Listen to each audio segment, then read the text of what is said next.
Hello friends, स्वागत है हमारे चैनल साइंस स्टडी 99 ग्रुप में। तो जैसा कि फ्रेंड आज हम बीए प्रोग्राम और पॉलिटिकल ऑनर्स यानी पॉलिटिकल साइंस का एक टॉपिक लेकर आए हैं, नकारात्मक स्वतंत्रता।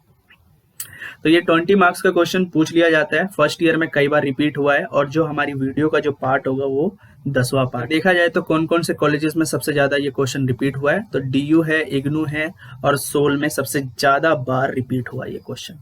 तो आइए फ्रेंड इसे बहुत अच्छे से समझे और बेसिक से समझे ताकि आप अपने नोटबुक में इसे तैयार कर लें, क्योंकि एग्जाम पास आ रहे हैं।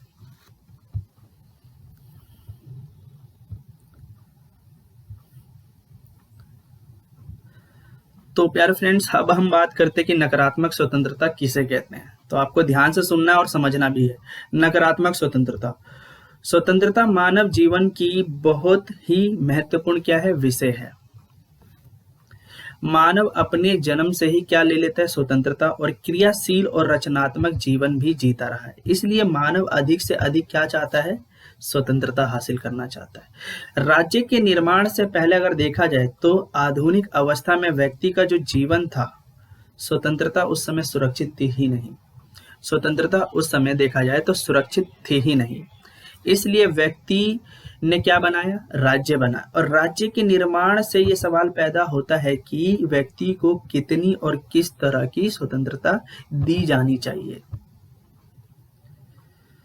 तो प्यारे मित्रों, अब हम बात करते हैं कि एक तरफ यह विचार पैदा होता है कि व्यक्ति के विकास के लिए उसे खुला छोड़ देना चाहिए, और दूसरी तरफ अगर देखा जाए तो ये विचार पैदा होता है कि समाज की सुरक्षा के लिए व्यक्ति के ऊपर पाबंदी लगानी चाहिए। अगर हम समाज को अगर सुरक्षा प्रदान करा रहे तो व्यक्ति के ऊपर पाबंदी लगानी चाहिए और कानूनों के माध्यम से व्यक्ति को स्वतंत्रता देनी चाहिए। तो दोनों ही विचार धारा जो है, उदारवाद और मार्क्सवाद, स्वतंत्रता की समस्या का समाधान करने में क्या रहे, नाकामयाब रहे। स्वतंत्रता, नकारात्मक स्वतंत्रता व्यक्ति के जीवन में एक क्या है, क्रांतिकारी परिवर्तन ला सकता है। इसके जरिए व्यक्ति को अपनी इच्छा के अनुसार अपने जीवन जीने के लिए अधिक से अधिक उसे विकास करने का अवसर मिलेगा। वह व्यक्ति अपना विकास बड़ी तेजी से करेगा। तो और आगे देखते हैं, और औद्योगिक क्रांति भी क्या, नकारात्मक स्वतंत्रता का परिणाम है। नकारात्मक स्वतंत्रता को लेकर यूरोप में पुनः जागरण हुआ।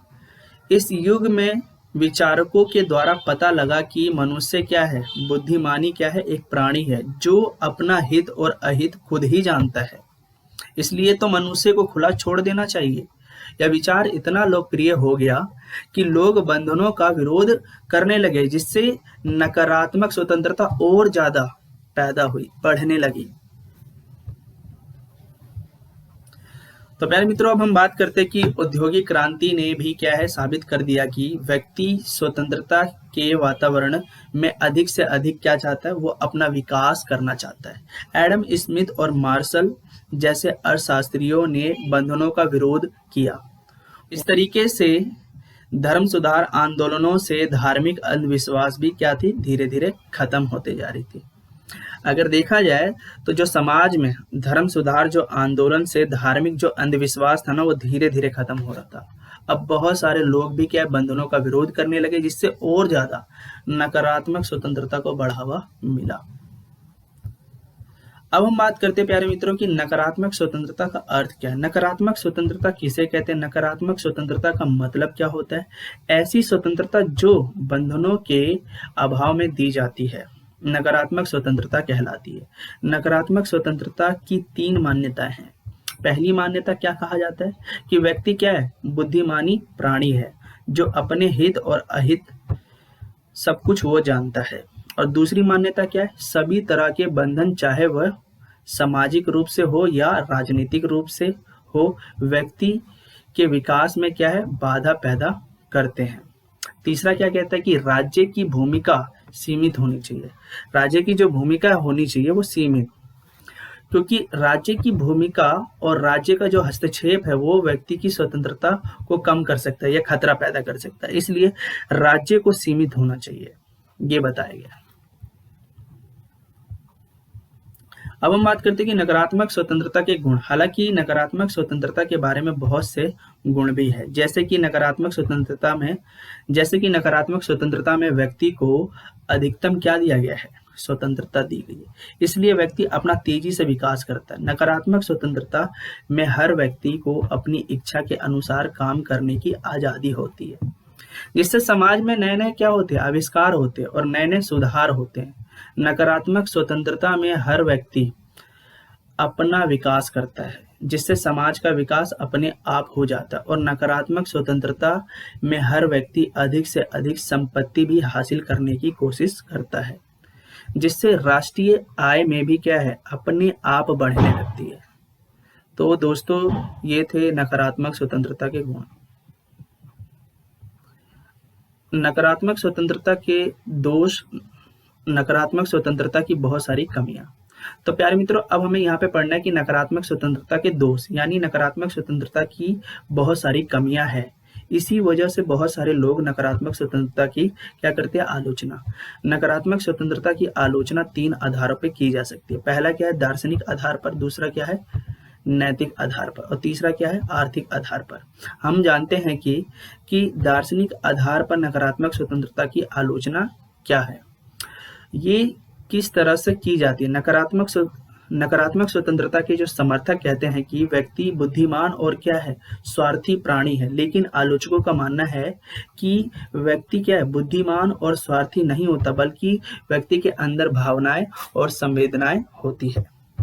तो ये थे हमारे कुछ तथ्य, आगे देखते हैं। तो दूसरी ओर क्या कहा जाता है कि नकारात्मक स्वतंत्रता की जो समर्थक कहते हैं कि व्यक्ति को खुला छोड़ देना चाहिए, लेकिन आलोचकों का मानना है कि व्यक्ति को खुला नहीं छोड़ना चाहिए, बल्कि व्यक्ति को सिर्फ उसी काम की छूट दी जाए जो कि नैतिक रूप से सही हो, ना कि समाज में अंदर बुराइयों को बढ़ावा मिले। अब आलोचकों का मानना है कि व्यक्ति को खुला नहीं छोड़ना चाहिए। अगर व्यक्ति को खुला छोड़ा गया है, कहीं ना कहीं वो समाज के लिए खतरा भी पैदा कर सकते हैं।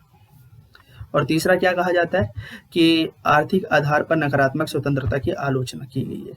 नकारात्मक स्वतंत्रता के समर्थक कहते हैं कि व्यक्ति को खुला छोड़ दो और राज्य को अर्थव्यवस्था के अंदर हस्तक्षेप नहीं करना चाहिए, लेकिन इससे शोषण को और ज्यादा बढ़ावा मिलेगा। इसलिए राज्य को गरीब के लिए या गरीबों के लिए, मजदूरों के लिए कुछ नियम बनाने चाहिए ताकि उनका शोषण ना हो सके। तो प्यारे मित्रों, आई होप कि आप लोगों ने इसे समझ लिया होगा।